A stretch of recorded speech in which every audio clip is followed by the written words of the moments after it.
Assalamualaikum warahmatullahi wabarakatuh. Bahasa Indonesia, ragam dan fungsi bahasa Indonesia.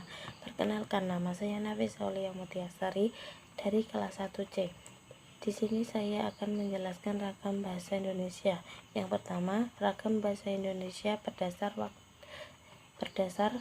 Waktu, 2. Media, 3. Situasi, yang keempat bidang, yang kelima daerah.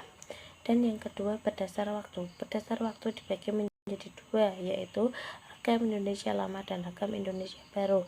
Dan berdasar media dibagi menjadi 2 juga, yaitu ragam lisan dan ragam tulisan. Di sini ada juga perbedaan lisan dan ragam tulisan, tetapi saya ingin menjelaskan ragam lisan. Yang pertama, perlu kehadiran lawan tutur. Yang kedua, unsur gramatikal tidak lengkap. Yang ketiga, terkait ruang dan waktu. Yang keempat, dipengaruhi punktuasi, jeda, ritme suara.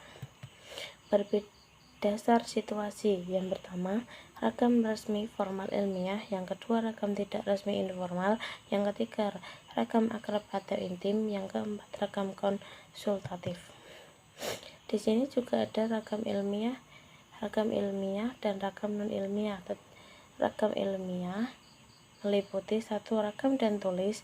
Yang kedua, lisan berbunyi bahasa Indonesia yang bebas dipengaruhi.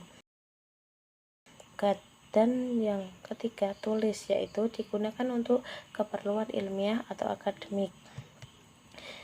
Dan ragam non ilmiah juga sama artinya, lisan dan tulis. Lisan artinya percakapan keseharian yang bebas aturan, dan yang tulis untuk keperluan non ilmiah.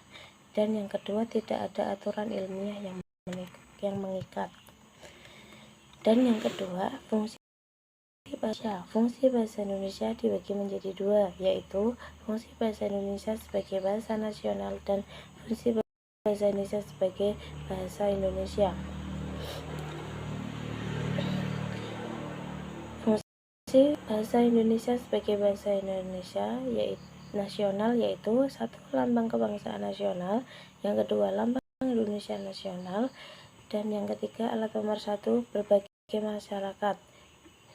Dan yang kedua, bahasa Indonesia sebagai bahasa nasional berfungsi: yang pertama, bahasa resmi kenegaraan. Yang kedua, bahasa pengantar di lembaga pendidikan.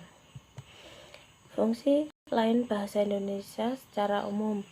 Fungsi bahasa Indonesia dibagi menjadi 2, yaitu fungsi umum dan fungsi khusus. Cukup sekian yang bisa saya sampaikan. Apabila ada tutur kata yang kurang berkenan,